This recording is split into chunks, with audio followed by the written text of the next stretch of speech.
Assalamu alaykum hormatly adamlar. Garaşlar, Baky tarap ýurdumyzda täzelikler we habarlarla tanıştyrýan Watan habarlar gepleşmede başlaýar. Şugun hormatly prezidentimiz Gurbanuly Berdimuhammedow köp ugurly işi merkezli. Kaşan Garagum mehmanhanasynyň açylyş tawaryna gatnaşdy. Täze desga paýtagtymyzyň binagarlyk keşif bilen ajaýyp sazlaşygy emele getirip, şäher gurulşyk maksatnamasynyň çäklerini gurulýan binalaryň üstüni ýetirdi. Mermolşýaly Garagum mehmanhanasynyň gurulşygyna 2018-nji ýylyň sentýabr aýynda badalga berildi. Munyň özi ýurdumyzyň dürli kunjoklarına bolşýaly, paýtagtymyzda halkara ähmetli desgalaryň gurulşygynyň ýygyderli dowam edýänliginiň aýdyň beýany urly. Arkadagy prezidentimiz dürli maksatly gurulşyklarda alınıp bolýan işleri ýygyderli gözegçilikde saklaýar. Şu maksat bilen milli liderimiz häzirki zaman Garagum mehmanhanasynyň gurulşygyna alınıp bolýan işler bilen tanışyp durmagy, bu ýerde alınıp bolýan gurulşyklaryň baty depkinlerde ýerine getirilmegini we onu ýokary hil derejesiniň üpçün edilmegini şertlendirdi. Şeýlikde hormatly prezidentimiz Garagum mehmanhanasynyň gurulşyk işler bilen işgin tanışyp, bu babatda gurulşykçylara, taslamaçylara birnäçe belliklerini we maslahatlaryny aýtdy. Hormatly prezidentimiz mehmanhanada daşary ýurtly syýahatçylaryň, jakyn keşdeleriň amatly din jalşyny üpçün edýän şertler bilen bir gatarda onu halkara derejesindäki çäreleri, forumlary geçirmek üçin derul mümkinçilikleriň üpçün edilmeligini aýratyn belläpdi. Ine bugün bolsa arkadaky prezidentimiziň gatnaşmagyna gadymy döwürlerde Beýik Güpek ýolunyň merkezine ýerleşen watanymyzyň häzirki wagtda gadymy ýoly täze taryhy ýamyň ruhuna kybap derejede dikeldiýänliginiň aýdyň nişany bilen Kaşan Garagum mehmanhanasynyň açylyş dawarasy boldy.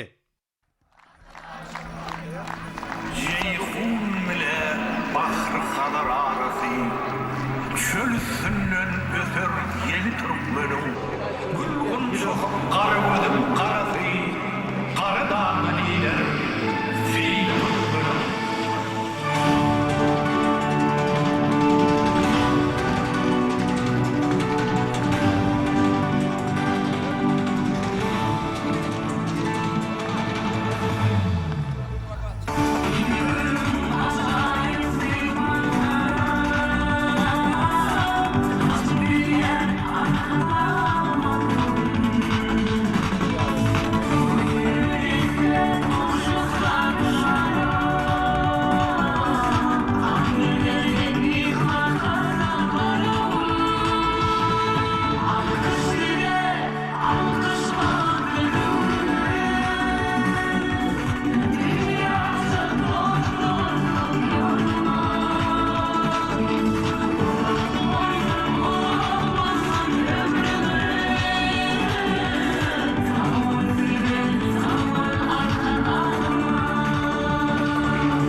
İyi vatandaşlar, kadirli mihmanlar, dünyanın doğu-soğunluk yolları bugün Beýik Güpek ýolunyň ýüregi olan garaşly Türkmenistana uzaýar.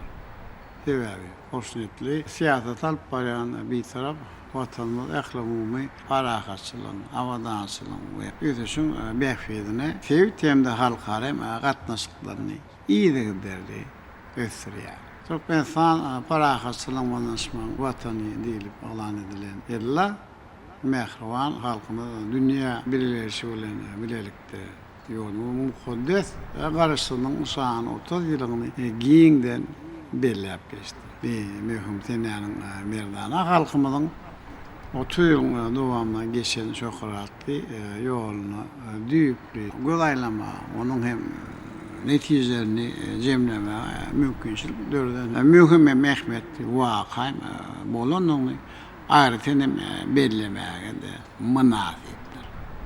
Şunun hem devamında hem memnun iyisen hem katnaşılmalı davarlı yağdaydı açılıp hem ulanmaya verilen binalardır defalar olsa bahtiyar halkımızın bir eşretli hem de avadandırmıştı yaşamağında da gönüktürlendi. Bir karar devletimin bahtiyarlık devletinde Ağak şehirimiz Aşgabat ve onun hem yanaşık çayaklar hem guldarlığı, bağ, osanlığı beslenir. Halkara hizmettaşının ikrar edilen merkezinde olan güzel payitahtımız depkinli ösyen ahrivavatı dünyanın nusoluk yalkı zaman hem şehirine yavurluyor.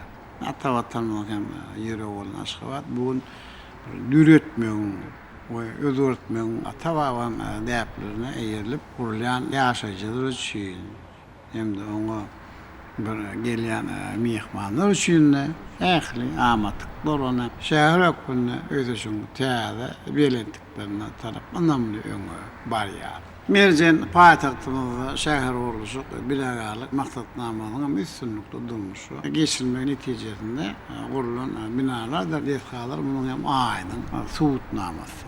Şeylem memlere beslenen binaların en köpe cemlenen şehir hükmünde Aşgabat'ın giyinisin bütün dünya rekortlar kitabına münasip orun almağı boysundurucu vakadır. Mukaddes karasının sağın 30 yıllık bayramının sağına dine hem şöylün özünde şehirin güzellik koşuyan binalardır defkaların o anlar sözünü davaralı yağdaydı açıp ulanmağa verdik. Bugün ama payitahtımızda senin olan şehir davaralı çağırın yine de verine katlaşar. Akıllar şahimiz maktumul Prag'ın mert sıkar mihmana güler yüzü bilen diyen parasat sözlerine yerip halkımıza maksus olan mihman söyürlüğün doğunluğun hoşnetliğin hem de parakatçılığın mekanı hükmünde giyinden tanınan bir karar devletimize gelen mihmanları karşılayacak. Yine de var devlet mihmanhane toplumunu açıp ulanmağa bir yer. Oğlut karşılığın hem 30 yıllık sahani belirlenen yılına ulanmağa verilen teyade mihmanhane uli toymalı münasip soğut.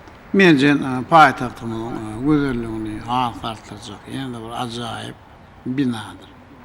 Bunun öyle yolumuzda hem şöyle olmağa verilen 70. iri defka bolup duruyor. İyi vatandaşlar.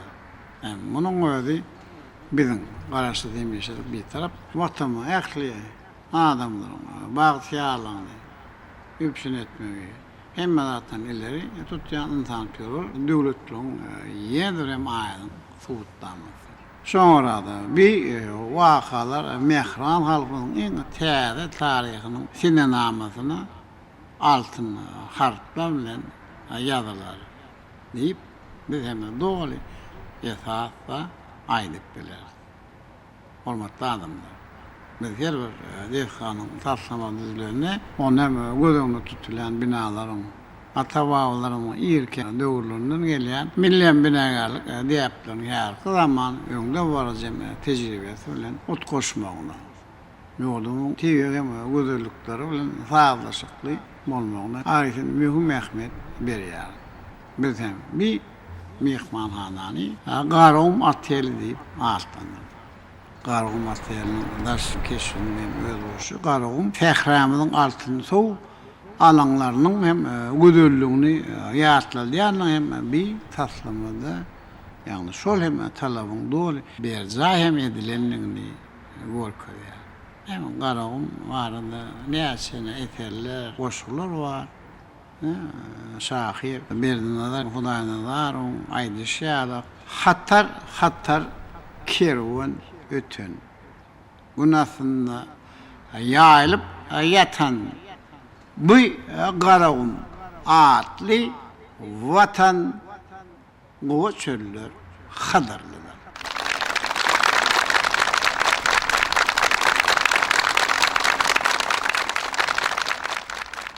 Hormatly adamlar, täze telin içki hemde daşky bedegi ýanky hem diýişim ýaly ata-babalarymyň binagarlyk we dürüjülük diýipden özünde jemleýär. Munyň bolsa şu ýerde düşeljek adamlar hem mehman soýar, halkymyň ruhy medeni aýratynlyklary diýip desurlar bilen ýakyndan tanışmaga oňa tem mümkinçilik berjekdigine anlanýar. Halkara hyzmatdaşlygyny giňeltmekde, işeoluk kema gatnaşyklaryny ösürmekde mühim orun hem eýiljek. Bir mehmanhanada hyzmatyň härki zaman özüne talaplarına laýyk gelýän şertler döredildi. Näzirem fiýilýän 7 gatdan ibaret umumy meýdany 6,8 hektar olan bajaýyp mehmanhanamyzda ýokary derejeli mehmanlar kabul etmek, olun rahat diýin zalma, durly çäreleri geçirmek üçin mähli mümkinçilikler bar. Mehman otoglarynyň 87-sinde gelýän adamlary türkmen mehman soýurly bilen garşylamagy we hyzmat etmäge ählem şertler gözüňde tutuldy. Dünýä ölçülerine laýyk gelýän otelde mehmanlara amatly iş we dinç alış şertlerini döretmek için 8 tane işe orluk merkezi Aqoy şeklinde kurulan 500 orluk hem toy var. Giderlorluk restoran, meclisler ve maslahatlar varlar. Durlu haritler hem öndürleyen dükkanlar var. Bundan başka binanın düzümünde mehmanhananın idare otogları bank hyzmatlaryny edýän bölümçe yerleşýär. Hormatly adamlar. Biziň halkymyzda gelen döwlet diýen ajaýyp pehim bar. Şeýle parazatly sözler türkmeniň miýzeme gownaşyklyk we döwletlik diýiplerinde ýoğuruldy. Şoňradan men bir täze mehmanhananyň dünýäniň dürli ýurtlaryndan gödel paýtagtymyza gelýän mehmanlara şu hem däplere laýyklykda ýokary derejede hyzmat etjekdiňler ber ananýar.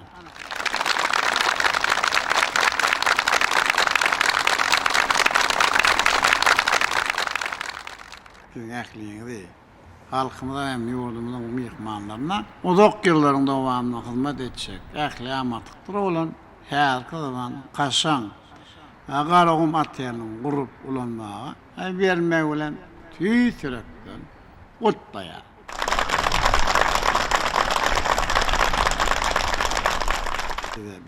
Zavallyk awadan we bagtyar durmuş. Hem täze hem mehmanhananyň işlerinde bolsa alp barzak hem işlerinde ol üstünlikleri arz edýär. Sağ olun.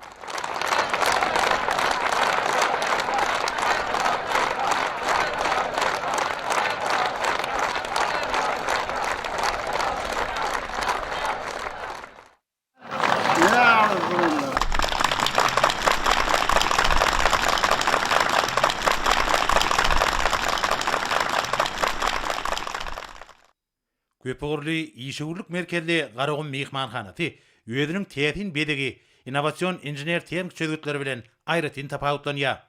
Onuň gurulşygyna we timarlamak işlerine ýokary hilli terişdeler, şol sanyna granit, mermer we beýlekler ulanyldy.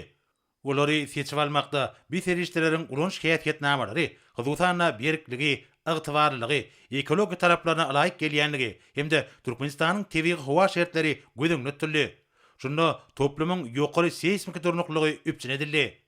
Ayratinna mihmanhananyň merkezi eýwanynyň we onuň zallarynyň bedegine halkymyzyň keramet derejesine götüren ajaýyp tehratynyň öýe bolşy ayratenliklary, tebigatyň gözelligi, onuň ösümlik we haýwanat dünýäsi öz beýany tapypdyr. Mehriban arkadagymyz Köpügürli işegürlük merkezli Garagum mihmanhanasy bilen tanışyň barşynda onuň restoranyny synlady. Bu ýerde zalyň içki bedegine üns berdi hemde mihmanlary ködürlenýän hyzmatlaryň we tagamlaryň hiri bilen gyzyklandy. Hormat prezidentimiz tagamlaryň durly görnüşlerini öz için alýan restoranyň tagamlarynyň sanynyň Türkmen aşganasynyň tagamlaryndan we häzirki zamanyň ýokumly önümlerinden ibaret bolmalydygyna üns çekdi. Çünki restoran diňe bir jemgyçlik iýmit kärhanasy bolmak bilen çäklenmän. Eýsem adamlaryň din jalmak we gurrundaş bolmak, boş wagtlaryny göwnüze geçirmek üçin niýetlenen ýerdir. Mundan başga da şanly wakalar nasip etdiği davraların hem de köp halatlarda işegürlük duşuklarynyň geçirilýän ýeridir. Şunuň bilen baglykda milli tagamlar halkymyzyň medeniýetiniň aýrylmaz bölegi bolup durýar. Onuň baý taryhy we durmuş ýerleri bilen berk baglançyklydyr. Asırlaryň jümmesinden göz başalýan bu tagamlar taýýarlamagyň däpleri aýyguly saklanypdyr hem de nesilden nesile geçirilipdir. Häzirki wagtda ýokary usulla taýýarlanýan datly tagamlar Türkmen halkynyň ähli dawarlaryna ulanýar. Şeýlekem datly tagamlar restoranyň tagamlarynyň sanynyň esasyna öwrülip, biziň daşary ýurtly mehmanlarymyzyň göwnünden turar diýip hormatly prezidentimiz bellädi. Elbetde bu ýere gelýänlere edilýän hyzmat iň ýokary derejä laýyk gelmelidir. Soňra hormatly prezidentimiz mehmanhananyň otogları bilen tanışdy. Ýergilerini aýtsak, mehmanhanada 87 sany otog bolup, olaryň 17 standart, 8 maşgala, 47 lüks, 15 ýokary derejeli lüks otoglarydyr. Olar jemi 204 ornan ýetlenenler. Otoglarda we mehmanhananyň çäklerini halkymyzyň taryhyny dowamly döreden dünýä nusgalyk mehmanhörlük däpleri esasyna ýokary derejeli hyzmatlar ködürlenýär. Toplumyň düzümine girýän Köpügürli işegürlük merkezine işegürleriň duşuklaryny, gepleşikleri we durly görnüşli çäreleri geçirmek üçin oňoýly mümkinçilikler üpçün edilipdir. Garaşda da baky bir tarap Türkmenistanyň paragaçylyk söýjülükli oňyn daşar tiýatry, onuň çäk taýdan amatly Ewraziýa we iklimara gatnaw ýollarynyň strategik çatyrygyna ýerleşmegi, tebit we halkara hyzmatdaşlygyny ikrar edilen merkezi hökümine ýurdumyzyň paýtagty Ak mermerli Aşgabatyň awraýyny barka belinde galdyrýar. Bu ýerde iri çäreler we forumlar geçirmek üçin ähli şertler düredildi. Şonuň bilen baglykda Aziýanyň merjeni hökümine ikrar edilen Aşgabat işegürlük we tiýagaçylyk merkezine öwrülip, daşa ýurtly mehmanlaryň barka köpüsini özüne çekýär. Şeýlelikde Garagum mehmanhörlügiň, dostlugyň we hoşniýetli goňşuçylygyň aýdyň nyşany urlýar. Mehmanhananyň işegürlük merkezine ýokary derejeli halkara maslahatlaryny geçirmek üçin bolşýaly. Bu ýerde daşa ýurtlaryň köpçüliklerin habar beriş terişleriniň netijeli işlemekleri üçin hem ähli amaty şertler üpçün edildi. Bu ýerde häzirki zaman aragatnaçyk ulgamyndan internetiň hyzmatynyň peýdalanmagy üçin döredilen mümkinçilikler ýokary halkara görkezlerine doly laýyk gelýär. Hormatly prezidentimiz kaşaň mehmanhananyň içki bedegi, onuň otoglaryny mehmanlaryň ähli amatlyklaryň ködürini görüp ýaşamaklary we olara hyzmat edilişi wagtda döredilen şertler bilen gyzyklandy. Mehriban arkadagymyzyň belleşýäli şeýle otoglaryň meýilleşdirilişine hem de bedegine her bir zady timarlamakdan, renkleriň öwüşgününden we aşyklandyrylşyndan, bedegiň terişlerinden başlap mebelleriň ýerleşine, degişi enzamlaryň üpçün edilişine çenli ähli zatlar gözüňde tutulmalylar. Otoglaryň bedegi öz bolşulygy hem de renkleriň taýdaşygy bilen tapawutlanýar. Milli bedegiň usullarynyň oýlançykly ulanmagy, nusga we döwrewap ýerleriň taýdaşykly utgoşmagy, içki bedege aýratyn öwüşgün çaýýar. Amman munyň özi üren oňoýly we şol bir wagtyň özünde mehmanhörlük ýagdaýyny öredýär. Hem de onuň daşa ýurtly mehmanlar üçin özüne çekijiligini ýokalandyrýar. Mehmanhananyň zallarynyň hem de otoglarynyň bedeg işlerine üren dörejlikli çemeleşilipdir. Bu wagtda estetika meselesi we mehmanlar üçin has ýokary amatlyklaryň döredilmegi esaty görkezji bolup durýar. Şonuň bilen baglykda mehmanhananyň daşky görnüşine bolşýaly, onuň otoglarynyň bedegine hem de Garagum tehratyna maksud şekiller öz beýany tapypdyr. Ýergilerini aýtsak, Köpügürli işegürlük merkezli Garagum mehmanhanasyna medeniýetli din jalmak we sport bilen meşgullanmak üçin degişli düzüm gözüňde tutuldy. Bu yerde yuqur dereceli restoranlar, spa bölümi, dürlü trenjorlar bilen enjamlaşdyrylan fitness sali, üstü yapık, suwda yüzülýän howuz, gözellik salony mihmanlaryň hyzmatynadyr. Bu yerde 500 orunluk toy mekany bar. Şeýle hem dükanlar, maslahatlar daly we lukmançylyk nokady gözeňletdirli. Topluma ýanyşyk yerler abadanlaşdyrly we bagy bostan gurly. Bu yerde suw çuwdurumlary gurly.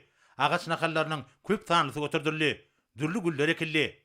Şeýlelikde Türkmenistan paragatçylyk we ananşmaň watan şygarlaryň geçýän hemde garaşsyz watanymyzyň 30 ýyllyk bayramyna beslenen şu ýylda paýtagtymyzyň binagarlyk döneminiň üstü ýene-de bir ajaýyp desga bilen ýetirli.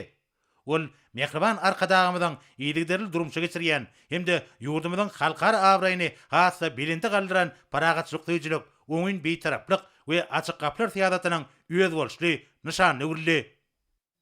Mehriban arkadagymyz köpügürli işgürlük merkezli Garagum mehmanhanasy bilen tanışygy tamamlap, hormatly mehmanlaryň kitabyna ýadgarlyk ýazdy. Şanly wakam nasibetli arkadag prezidentimize ajaýyp haly sowgat gowşurly. Kahraman arkadağımız toylaşan eziz diyarımızda qurulup ulanmağa verilen Garagum otelinin açılmağı münasibetli Aşgabat şäheriniň ýaşaýjylarynyň adynan arkadagly Aşgabat adly şula jaýyp halyň sowgat hökmüne kabul etmeňizi sizden uly hormat bilen haýyş edýäris. Mehriban arkadağımız siziň janyňyz sag, ömrüňiz uzak, iýlik bähbetli tutýan tutumly işleriňizden elmydama rawat bolmagyny tüýs ýüregimizden arzu edýäris.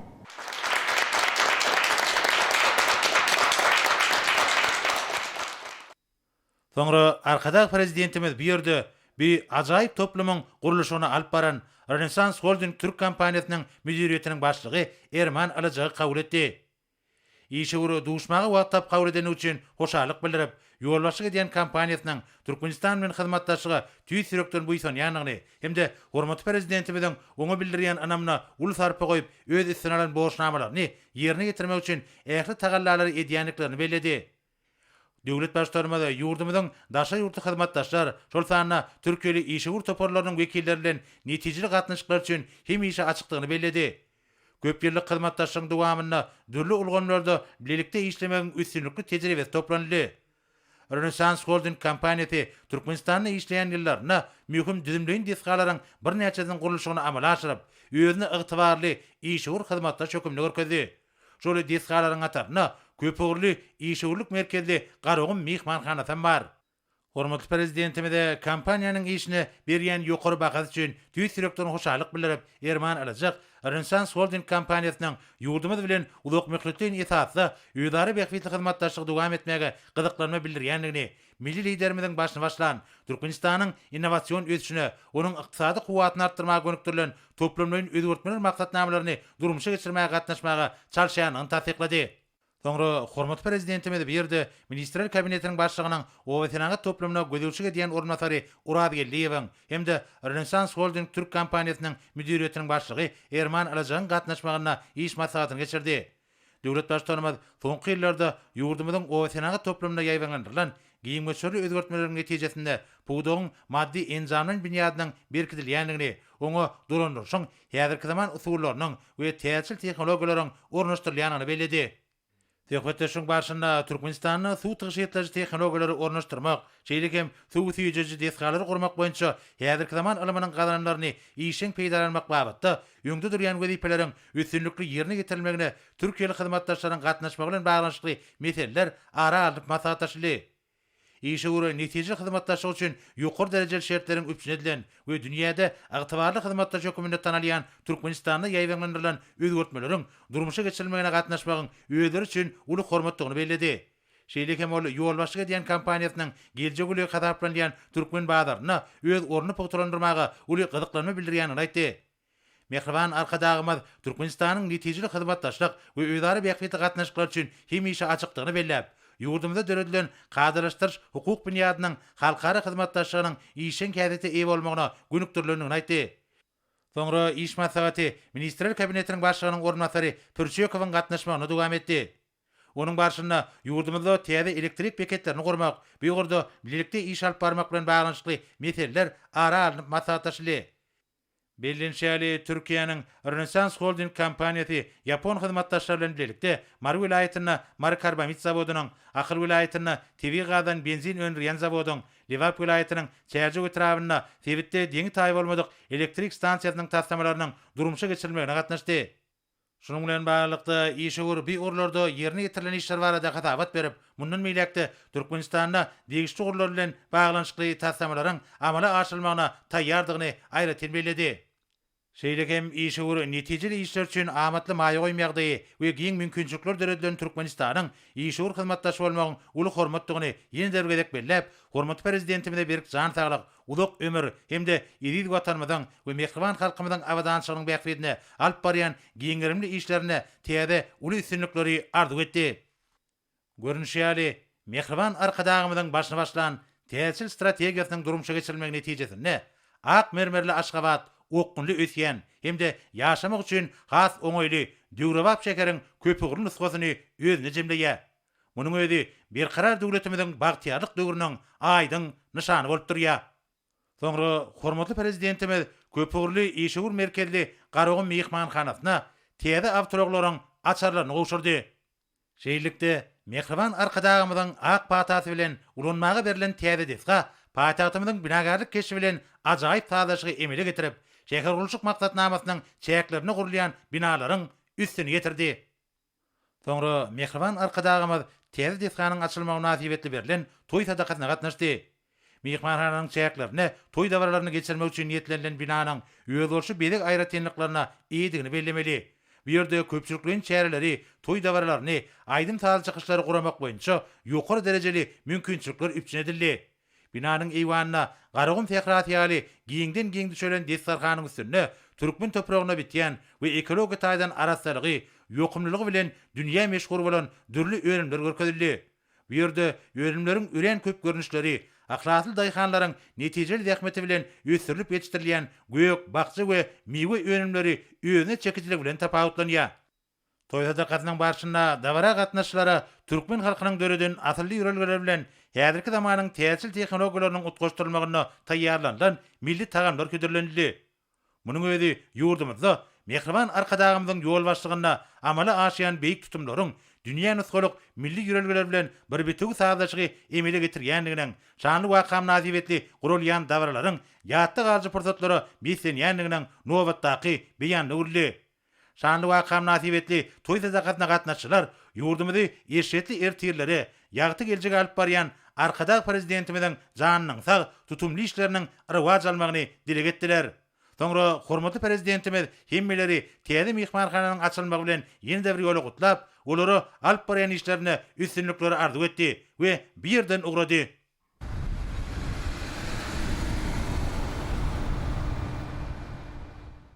Biz bugün ata watanymyzda ajaýyp şanly wakanyň şaýady bolýar. Hormatly prezidentimizi ötüç Türkmen halkyny täze Garagum mehmanhanasynyň açylmagy bilen tüýsürekden gutlaýan. Täze desganyň Aşgabatyň binagarlyk keşbini hasy gözelleşdirjekdigini we halkara hyzmatdaşlygynyň ösürilmegine, daşary ýurtly mehmanlaryň söýgüli künjegine öwürjekdigini anan bildirýän. Bu mehmanhana adından belli bolşýaly Garagum Fehratynyň ajaýyplyklaryny, onuň tebigy aýratynlyklaryny özüne jemleýär. Ol dünýäniň iň owudan mehmanhanalarynyň birine urlar. Biz ýerine getirýän işlerimizde hormatly prezidentiň öňde goýan wezipeleriniň üstünlikli berja edilmegine üren jogapkärçilikli çemeleşýär. Şeýlekem biz Ýaponiýaly hyzmatdaşlar bilen birlikde energetik golgamda degişli taslamalara gatnaşýar we bu urdaky işleri dowam etmäge uly gyzyklanma bildirýär. Ata watanymyzda amala aşyrylýan dünýä ähmiýetli taslamalaryň durmuşa geçirilmegine gatnaşmagy özümiz üçin uly hormat saýýar. Sözüm ahyryna bolsa, netijeli işlemek ornuna düredilen mümkinçilikler üçin hormatly prezidenti tüýsürekden sag bolsun aýdýan we ýene-de bir gedek hemmeleri täze mehmanhananyň açylmagy bilen tüýsürekden gutlaýan. Sag bolun. Şuun paýtatymyzyň Demirgazy künjegini erkin atly täze Döwrewap seýilge gurulyp ulanma berildi. Täze desganyň açylyş dawrasyny Milli Geňeşiň Mejlisiniň başlygy, Milli Geňeşiň halk maksadynyň başlygynyň ornmatary, vitse-premierler, harby hukuk goraýjylaryň, ministrlikleriň we pudukly düzümleriň, şäher häkimlikleriniň, jemgyýetçilik guramalarynyň, köpçülikliň habar berişdiricileriniň ýol başlar hemde wekilleri, hormatly ýaşlar we ýaşlar gatnaşdylar.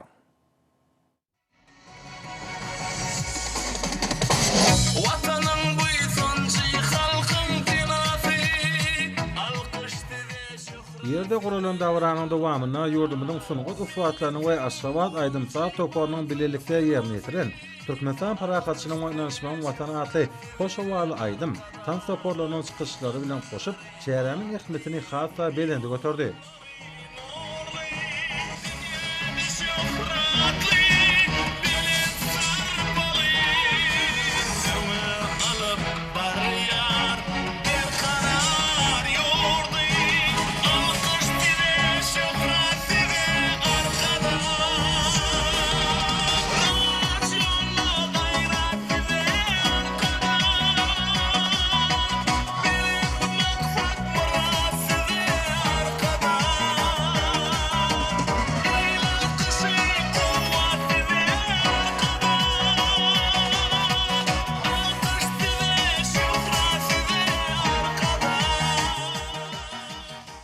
Dawarada çykyş edenler halkymyň bagtyýalyk hemde awadançylyk uğruna ýyly alady diýenligi, döredjilikli zähmet çekmek we oňoýly diň jalşy awatda zerur şertlerini döredilýäni üçin hormatlar hadamyda şäher ilatynyň we ähli watandaşlarymyň adynyň hoşalyk sözlerini aýtdylar. Bellenşäli mehriban paýtatymyz Aşgabat gün-günden gözel görke eýe bolýar. Täze feýliýahyň açylmagy bilen dawaradnyjylar oň injamlaşdyrylyşy bilen tanışdylar. Bir ýerde olaryň ekologiýa taýdan arasda görünüşi hasaplanýan velosipediň hyzmatynyň peýdalanmak mümkinçiligi döredildi. Şäheriň bagtyýalyk transport şäherine gurulan erkin feýilgäki Niýazow şaýoly we Amideliýa köçeleri bilen Hojaahmet Ýasawy hemde Hudaýnazarow köçeleriniň aralygyna ýerleşdirildi. Oň umumy eýilýän meýdany 16,97 hektara barabardyr. Feýilgäklaryň merkezi böleginde belentligi 22 metr bolan baýdak tütüni oturdulyp, onda garaşsyz watanymyzyň ýaşyl tuýgu erkana pasyrdaýar. Bir ýerde diň almak üçin niýetlenen ýerler öýl boşy ışıklanýyş ulgamy piýada we velosiped ýoldaşlary bilen bir bitegi sağlaşygy emele getirdi. Açyk asmanyň astyna ýerleşen konsert meýdançasy sirk artistlarynyň çykyşlary üçin niýetlenen meýdança, meden şäherleriň geçirilýän ýerine urlar. Gök zoolukları bükün jögün tebiği aýratynlyklar esasyna ýerleşdirildi. Feýliýakyň çäklerine saýalyk hemde pürlü agaçlar beýleki üsümlikler oturdurly. Dörlü güller ekildi we olardan öz boşly şekiller döredildi. Bu wasa amatly howa gorşawyny emele getirip, feýliýakyň we oň çäkleriniň ekologiýa derejesiniň ýokurlanmagyna oňyn täsir edýär. Suw sorjy beketler we äpet suw gaplary baglaryň öz watyna suwarylmagyny üpçün eder.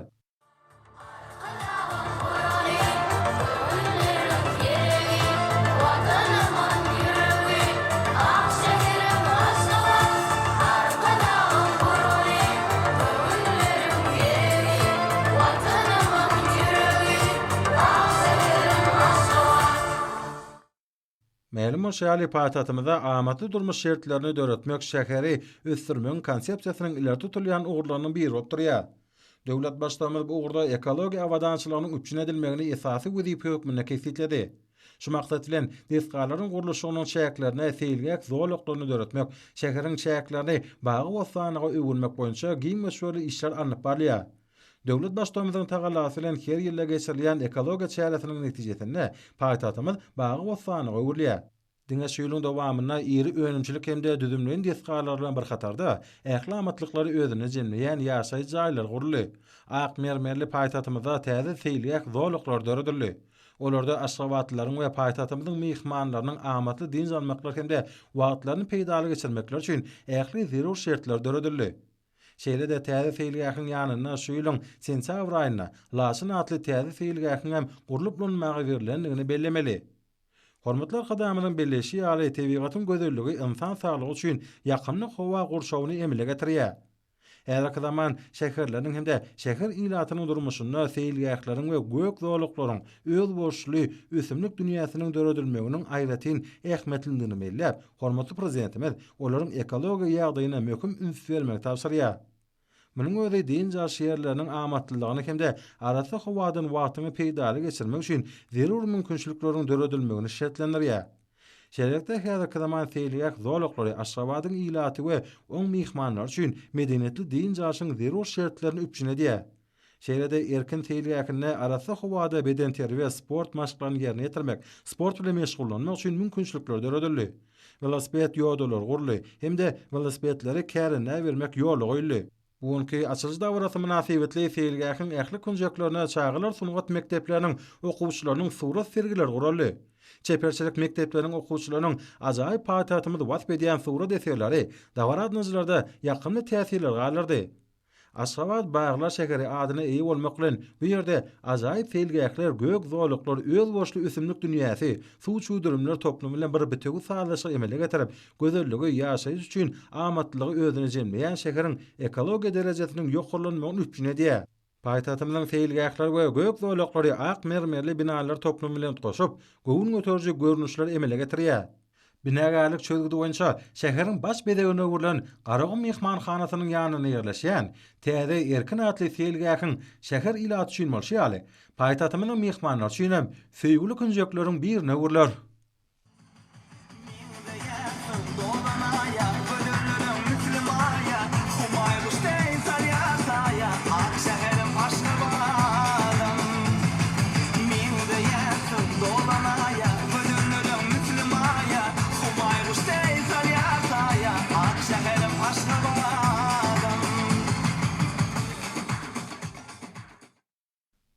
Şeýlelikde mehmanhana binalar toplumynyň ysyklanýar ulgamy bu ýerde bugünkü açylyş dawrasy geçirilen erkin feýilgäkiň bedek aýratynyklary bilen goşup, milli binägärligiň ajaýyp däpleriniň dünýäni solukdygyny aňladýan görnüşler döretdi. Soňky ýyllarda binalaryň bedek aýratynyklaryna, olaryň ýanaşyk ýerlerini awadaňlaşdyrmakda hemde aşyklanýar ulgamyna häzirki zamanyň ösen tehnologiýalary netijeli peýdalanylýar. Täzeçil usullar hemde sany tehnologiýalar şäher gurulşyk maksatnamasynyň ähli ugurlaryna işçän ornaşdyrylýar. Bu bolsa häzirki zaman binalarynyň bedek aýratynyklarynyň we olaryň aşyklanýar ulgamynyň işiniň häzirki zamanyň ösen talaplaryna laýyk gelýänini aňladýar. Aziýanyň merjeni hökmünde karar edilen ak mermerli Aşgabatyň okuny ösüşi, oň binalarynyň öz boşly bedek aýratynyklary görenleri haýran galyrýar. Munyň özi berqara döwletimiziň bagtyýarlyk döwrüniň herki zaman binalarynyň gurulşygyna unanylýan usullaryň oňy netije berýänini alamatlanyrýar. Garagum mehmanhanasynyň hemde oň töwregünnäki desgalaryň gijeki şöhleleri, Aşgabatyň tyllaý agşamlarynyň gözelligi bilen bir bitegi sağlaşygy emele getirýär. Munyň özi her bir güni beýik ýeňişlere, täze üstünliklere beslenýän paýtatymyň hemme taraplaryň sağlaşyk ösüşini aňladýar.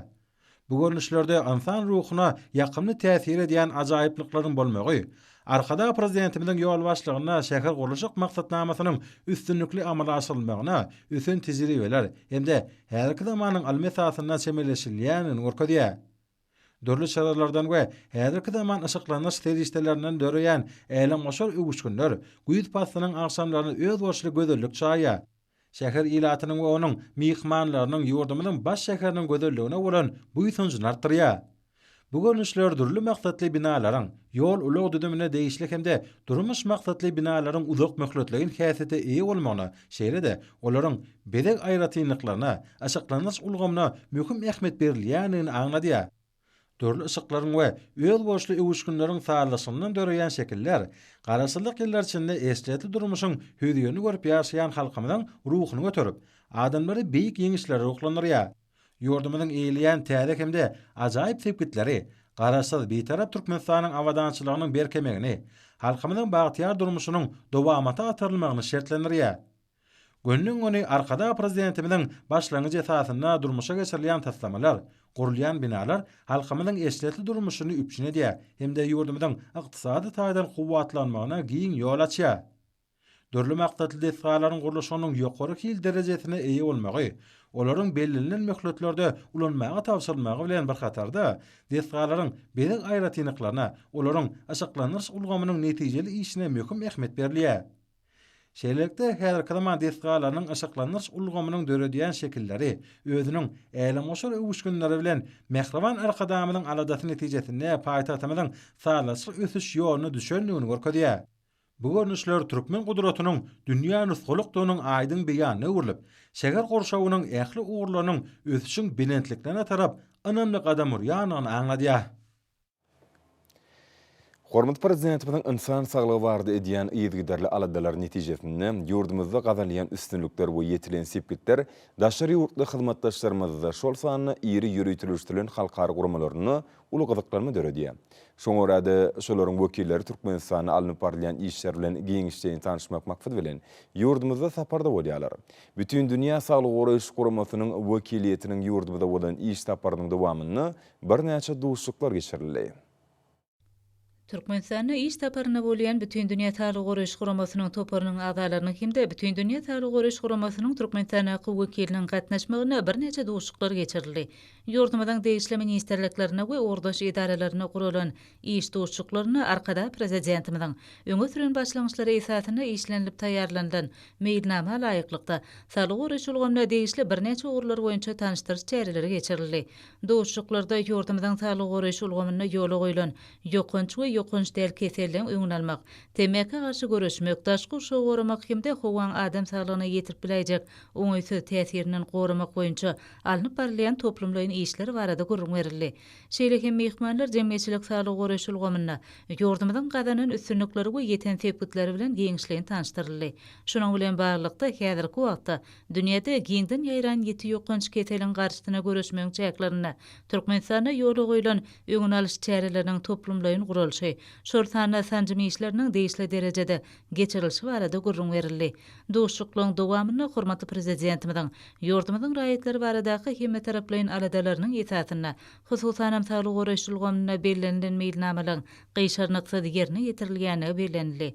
Şonuň netijesinde bolsa, ýurdumyň raýatlarynyň saglyk ýagdaýlarynyň gadal şertlerde durunukly saklanylýany ona üns çekildi. Türkmen tarapynyň wekilleri ýurdumyzda döwlet başlanmadan başlangyçlary boýunça başlanýan we ýola goýulan işleň şeýle uly netijeler berýänini nazarda tutup, şol işleri mundan beýlekde dowam etmegi ýygydarly maksat edinýänliklerini aýtdylar. Mehmanlar alınıp barylýan işler babatda tanışmaklary boýunça bu babatda ýerine ýetirilýän wezifelere münasip ýokary baha berdiler hemde milli liderimiň oýlanşykly öňden görçülükli tagallalaryny netijesinde ýurdumyň bu orda uly üstünlikleri gadanan anlatap Türkmenistanyň tejribesiniň giň halkara jemgyýetçiligi üçin nusgulukdygyny nagtadylar. Bütün dünýä Saglyk goraýyş guramasynyň wekiliýetiniň ýurdumyzda bolan saparynyň çäklerini guralan bir näçe duşluklarda bütün dünýä howp salýan ýokunç keselliň öňüne almakda arkada prezidentimiň başlangyçlary bilen bütün adamzat ähmiýetli teklipleň öňe sürilýänligi, bu teklipleriň bütün dünýä ilmi jemgyýetçiligi tarapyndan ikrar edilýänligi bellenildi. Hormatly prezidentimiň alyp barýan saglyk siýasati, gurmak, döretmek, agdy berligi, jebitligi berkitmek esaslaryna daýanýar. Bu döwürde hemme döwletleriň tagallalaryny birikdirmegiň möhümdigine çağırış var. Berkar döwletimiň bagtyarlyk dogruny arkada prezidentimiň baştonlugyny ýurdumyzda durnukly ösüş maksatlaryna laýyklykda alınıp barylýan toplumlaryň we uzak möhletlerin raýatlaryň ömür dowamlygyna oňyn täsir edýän Saglyk goraýyş siýasatini dünýä döwletlerine giňden ýaýmak hemde bu gurda dünýä döwletleri awraýly halkary guramalar bilen özara bähwitli hyzmatdaşlygy gönükdirilen çäreleri üstünlikli durmuşa geçirmek, umumy adamzat bähwitli möhüm çözgütleri kabul etmek, tagallalary birikdirmek, lukmançylyk ilmi diplomatiýasyny adamzat bähwitli meselelerini gönükdirmek baradaky işler netijeli alınıp barylýar. Bütün dünýä Saglyk goraýyş guramasy bilen Türkmenistanyň arasynda giň gerimli hyzmatdaşlyk öz netijesine merge.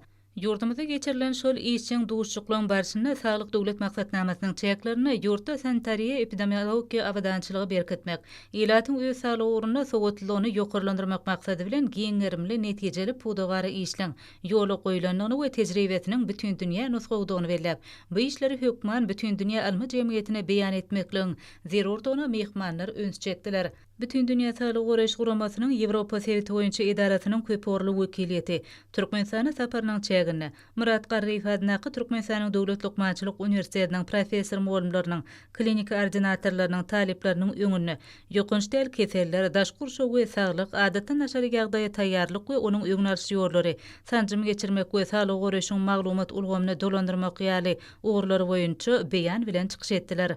Bütün dünýä Saglyk goraýyş guramasynyň wekiliýetiniň ýurdumyzda iş tapary Türkmenistanyň Saglyk goraýyş we derman senagaty ministrligine geçirilen maslahat bilen jemlendi. Umuman bütün dünya Sağlyk Goraýyş Guramasynyň wekili topary ýurdumyza iş taparyna bolup, ýurdumyzyň sağlyk goraýyş ulgamyna ýola goýulan ýokançy we ýokanç däl keselliň öňüni almak, temmäke garşy görüşmek, daş gurşaw goramak we howan adam saglygyna edip biläjek oňaýsyz täsirinden goramak, jemgyýetçilik sağlyk goraýyş ulgamyna ýetilen sepetler bilen işçiň tanışdylar. İş taparynyň dowamyna wekilçilik topar, bitew sağlyk konsepsiýasynyň çäklerini, ýurdumyzyň degişli ministerlikleriniň iş aýratynlyklary we üstünlikleri bilen tanışdylar. Bitew sağlyk konsepsiýasy adamdan başlap tebigatyň ähli düzümleriniň özara baglanşyklylygyny, saatlaşyklylygyny kabul edýär. Men Dorit Nitsen. Bütün dünya Sağlyk Goraýyş Guramasynyň Ýewropa Sewiti boýunça idarasynyň adatda naşar ýagdaýlar boýunça sewitlen ýol başdy. Türkmenistanyň hormatly prezidentiniň taýsir taýdanlary bilen ýurtda saatlaşykly hereket edýän jemgyýetçilik sağlyk goraýyş ulgamy kemale gelipdir. Bu saatlaşykly ulgam adamyň saglygyny goramagy gönükdirilen. Biz iş taparmyzyň dowamyna kemale gelen jemgyýetçilik sağlyk goraýyş ulgamynyň tüzüm birlikleriniň iş aýratynlyklary bilen giňişleýin tanışdyk.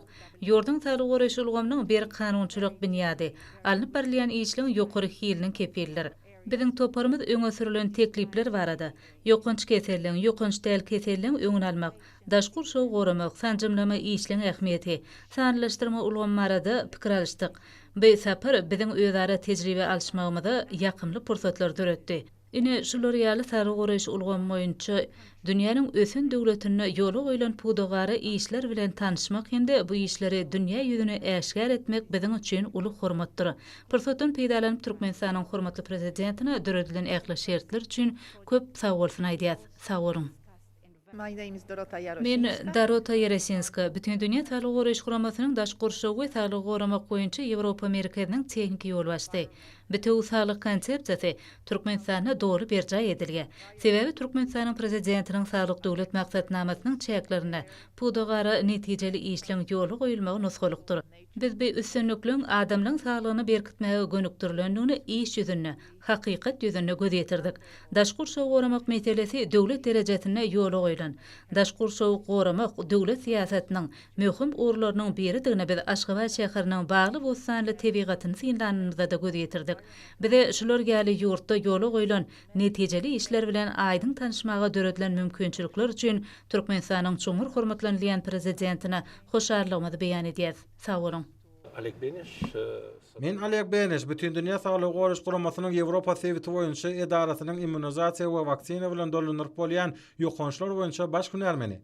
Biz Türkmenistanyň bolan iş taparmyzyň dowamyna ýurdun saglyk awadançylygyny gorap saklamak ugruna ýoly goýulan işleriň nusgawdygyna göz ýetirdik. Ýokanç keselleriň öňüni almakda, wagt nesihat işleriň ýoly goýulmagy, şahsy we jemgyýetçilik arasaçylyk tertip düzgünleriň berjay edilmegine keselleriň öňüni alyş sanjymlary bilen ilatyň gurşaw alınmagy wajypdyr. Bu işler dolu derejede sizde ýoly goýulan. Ýurtda COVID-19 ýokançyna garşy sanjymlary bilen ilatyň agla we böle gurşaw alynan. Bu öwürlik wakadyr. Biz ähli toparmynyň adyndan şu döredilen mümkinçilik üçin Türkmenistanyň çoňur hormatlanýan prezidentine sag bolsun aýdýar. Sag bolun. Şuwun Türkmenistanyň Daşary işleri ministrliginiň Halkara gatnaşyklary institutynyň ykdysady hyzmatdaşlyk guramasy bilen bilelikde beýtaraplyk parahatçylyk we ynanşma adly halkara maslahat geçirildi. Sany ulgam arkaly geçirilen maslahatda ykdysady hyzmatdaşlyk guramasynyň wekileti Türkmenistanyň diplomatik gullugynyň işgärleri, ýokary okuw mekdepleriniň muallimleri hemde talipleri, şeýle ýurdumyzyň ministrlikleriniň we pudak edaralarynyň wekilleri gatnaşdylar. Maslahatyň marşyna çyksy denler gün tertibi golaýda geçirilmegi meýilleşdirilýän ykdysady hyzmatdaşlyk guramasynyň ýokary derejeli duşugy bilen berk baglanşykly bolan bu şäheriniň öz watanlygyny hemde netijeligini belläp geçdiler. Şunyň ýalym üstümizdäki ýyly gurama başçylyk etmeginiň çäklerini Türkmenistanyň bu jogapkärlik hemde ýokary wüdipeni talabalaýyk amalaşdyrma arkaly özara gyzyklanma bildirilýän ugurlaryň ählisi boýunça ýurtlaryň arasyndaky köp taraply hyzmatdaşlygyň ilerledilmegine iteri berenligi aýratyn noktaly. Mazmuna baý çykyşlaryň dowamyna şu ýylyň 28-nji noýabryna Aşgabat şäherine Türkmenistanyň başçylyk etmegine geçiriljek ykdysady hyzmatdaşlyk guramasynyň agda döwletleriniň başçylarynyň 15-nji samitiniň gurama gatnaşy ýurtlaryň arasyndaky bilelikdäki maksatlaryň üstünlükli durmuşa geçirmegine gönükdirilen özara gatnaşyklaryna täze sahypan aşşakdygy bellenip geçildi. Esasy şäherleriň şäklerini geçirmegi meýilleşdirilen ykdysady hyzmatdaşlyk guramasynyň ýokary derejedäki duşugy Agda ýurtlaryň daşary işler ministrleriniň mejlisi hemde işe urluk forumy Türkmenistanyň bu awraýly gurama başçylyk etmeginiň jemleýici wakalar hökmünde meseleleň giň toplum boýunça pikirleriň alşylmagy üçin oňuýyn meýdança urlar. Şeýlede Türkmenistanyň daşary işler ministriniň ornunmasarynyň Birleşik Milletler Guramasynyň bozgunlaryň işi bardaky ýokary komissarynyň müdürliginiň Merkezi Aziýa boýunça sewitlen wekili Hans Friedrich Schroeder bilen göni video aragatnaşyk arkaly duşu geçirildi. Duşuň marşyny 2021-nji ýylyň dowamyna ýerine ýetirilen bilelikdäki işlere gysgaça syn berildi. Şeýlede öň gazanlyň ulalaşyklaryň durmuşa geçirilişiniň depkine seredip geçirildi. Söwketdeşligiň dowamyna Türkmenistanyň Birleşik Milletler Guramasy hemde onuň ýürütülüşdirilen düzümleri bilen hyzmatdaşlygynyň strategik Şonlukda insan perwerlik ulgamynaky howpsuzlygyň özara hereketleriň ileri tutulýan uğurlarynyň hatarına durýanlygy beýan edildi. Şeýlede Ýewropanyň täzeleniş we ösüş bankynyň Merkezi Aziýa boýunça dolanýarjy direktorynyň ýol başlygyna wekil etilen Sanly markaly duş geçirildi. İşen gepleşikleriň barşyna taraplar Türkmenistanyň qarz mali edaralarynyň, hususy PUDO-nyň Ýewropanyň täzeleniş we ösüş banky bilen alyp barýan özara behbetli hyzmatdaşlygynyň ençeme uğurlaryny aralyp maslahatlaşdylar. Ýurdumyzyň Neft-gaz toplumynyň binasyny hyzmatdaşlyk boýunça Türkmen Hytaý hökümeti ary komitetynyň energetika boýunça kiçik komitetynyň nowatdaky 7-nji mejlisi geçirildi. Mejlisiň işini energetika boýunça kiçik komitetynyň Türkmen we Hytaý böleginiň ýol başlary, ýagny Türkmenistanyň döwlet ministri, Türkmenga döwlet kansleriniň başlygy hemde Hytaý Halk Respublikasynyň energetika boýunça döwlet müdürliginiň başlygy şeýlede iki ýurdun düzümine ýerýän ministrlikleriň we podoklaryň dolanýyş edaralarynyň wekilleri gatnaşdylar. Mejlisde taraplar ozal gadandan aralaşyklary durmuşa geçirmek maksady bilen gaz podogyna Türkmen Hytaý hyzmatdaşlygyny ýygyderli çoňlaşdyrmak, söwdan mukdaryny artdyrmak, gaz ýataklaryny özleşdirmek, Türkmen tarapyna öňümçiligi artdyrmak we maliýeleşdirmek ugruna hyzmatdaşlygy giňeltmek ýaly toplumlaryň hyzmatdaşlyk gurnamak babatdaky meselelere işçiň seretdiler. Şeýle hem taraplar kiçik komitetiň 5-nji mejlisiniň çözgütleriniň ýerine ýetirilişi hemde 6-njy mejlisine seredilen maglumatlaryň üstünde gyýytgaça durup geçdiler. Taraplar Türkmenistan'dan Hytaý Halk Respublikasynyň arasyna alınıp barylan iki taraplyň hyzmatdaşlyk meselelerini aralyp maslahatlaşmak hemde Merkezi Aziýa Hytaý döwletleriniň daşary işler ministrlikleriniň nowatdaky mejlisine gatnaşmak maksady bilen Türkmenistanyň wekiliýetiniň 2021-nji ýylyň 9-njy 12-nji maý ýarylygyna Hytaý Halk Respublikasynyň Siýan şäherine gulluk iş taparynyň netijesinde Türkmen Hytaý hyzmatdaşlygynyň hasam işçileşdirilmegine badarga berilenini beýlep geçdiler. Taraplar Türkmenistan'dan Hytaý Halk Respublikasynyň arasyna hyzmatdaşlygyň ýoly goýulan gününden bäri gaz podogyny üstünlikli netijelen gazanlanmagyna, esasen maýy goýumlaryny enjamlar bilen öpçün etmegi, söwda, mali we inženýerçilik hyzmatlaryny öz içine alýan toplumlaryň hyzmatdaşlygyň ýoly goýulanyny notadlar. Taraplar neft we gaz podogyny hyzmatdaşlygyň Türkmen Hytaý gatnaşyklarynyň eler tutulýan ugrlaryndan biridirini tasdiklap, Türkmenistanyň we Hytaý Halk Respublikasynyň ykdysady hyzmatdaşlyk podogyna bir näçe iri taslamalar üstünlikle durmuşa geçirenliklerini bellädiler we olar mundan beýlegem giňeltmäge alalaşdylar. Mundan başga taraplar elektroenergetika gaýtadan dikeldirilen energetika ulgamyna iki ýurdun arasyna hyzmatdaşlygy ýoly goýmagyň mümkinçiliklerini öwrenmek maksady bilen taraplar degişli edaralarynyň arasyna iş duşuklaryny gurnamaklyk barada alalaşdylar. Mejlisiň ahyryna hyzmatdaşlyk boýunça Türkmen Hytaý hökümeti ara komitetining energetika boýunça kiçik komitetining 7-nji mejlisiniň teswirnamasyna gol çekildi. Üniversite ýurdumynyň welaýatlaryna we paýtagtymyz Aşgabatda 19-njy noýabrda saat 20-den 20-nji noýabrda saat 20-çe boljak howa barady. Türkmenistanyň howa maglumat gullugynyň berýän habary bilen tanışalım.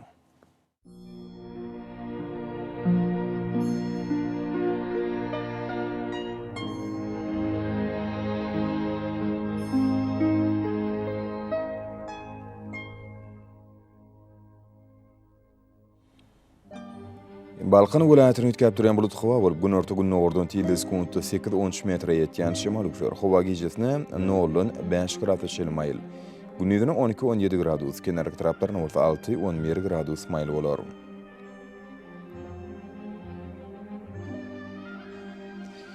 Ahali welaýatyny ütkäp duran bulut howa bolup Demiradaky günne ordan tildis kuntu 7-12 metre ýetýän şemal uçur. Howa gijesine 4 gradus sowukdan 1 grad şelmaýyl. Gündüzüne 10-15 gradus maýl bolar.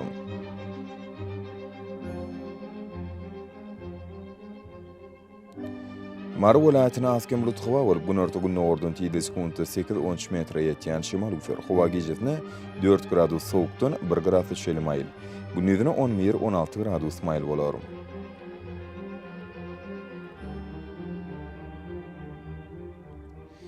Lewap welaýatyna asken bulut hawa bolup günorta günne ordun tide sekundy 7-12 metre ýetýän şemal üfer. Hawa gejetine 0-5 gradus şeli sowuk. Gündüzine bolsa 10-15 gradus maýl bolar.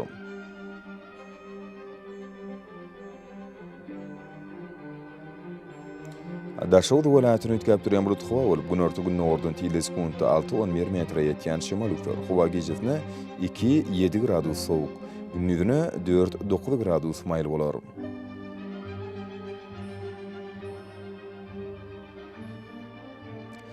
Paýtatymyň Aşgabatda ütkäp durýan bulut hawa bolup Demiratup günne ordun tide sekundy 7-9 metre ýetýän şemal üfer. Hawa gejetine 1 gradus sowukdan 1 gradus şeli maýl.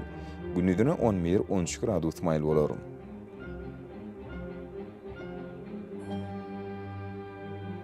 Ýurdumyz boýunça noýabr aýynyň 20-sine magnit hadisatynyň gowşok täsiri bolmany arşylýar.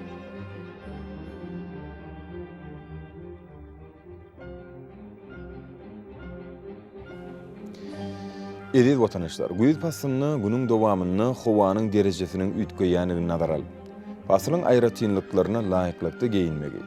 Şerdiki ýadyrky wagtda howada tozan bölejikleriniň gadydan 5 göterim artmagy bilen baglanyşykly. Howa şertleriniň adamyň bedeni ýetirip biläjek oňoýsuz täsirleriniň öňüni almak maksady bilen agyl burun örtügini ulanmakly maksat berýär. Mehriban ileşler, bulary berk berjänseniz, ýeriň istenik pasyny öz saglygyňyzy gorap bilersiňiz.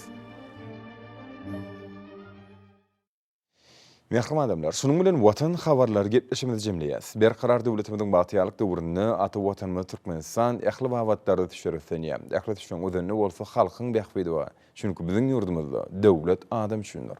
Hoş sag bolun